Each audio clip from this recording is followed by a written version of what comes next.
So we've been talking about what is material science and engineering, and in this demonstration I would like to show you an example of how we manipulate materials, except here what I'm going to do is I'm actually only going to manipulate the physical structure of the material. I'm not going to change the chemistry. And so what I have in front of you is a couple of pieces of stainless steel. And here on my left is stainless steel as we all know and love and use in everyday life. And to show what happens when I change physical structure, we're going to do sort of a thought experiment.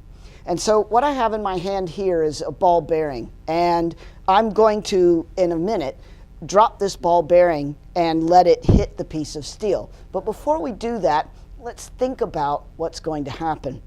So as I drop the ball, it has kinetic energy. It's going to strike the surface, and that energy is going to be transferred into the surface. And what's going to happen is that this piece of stainless steel is going to receive that energy by deforming. And that deformation is made possible by a movement of dislocations. And the best way that I can sort of explain this is to try to pass my knuckles past one another, okay? When I try to do this, there's a little bit of energy I have to overcome, but once I do that, they slide pretty nicely, all right? That's dislocation motion in metals. And so what's going to happen is as this ball hits the surface, the dislocations are going to move, and that's going to absorb energy. That energy that is absorbed is no longer going to be in the ball bearing, and so as a consequence, the ball bearing will bounce, but not very far. So let's see that in action. Pretty boring, all right? So now what I'm going to do is I'm going to take this piece of metal, which we've previously described as being crystalline, and I'm going to change that crystalline nature to amorphous. So the opposite of crystalline is amorphous. Crystalline, I have periodic arrangement of atoms, very ordered structure. Every atom looks like every other atom. Think of a marching band, marching in line.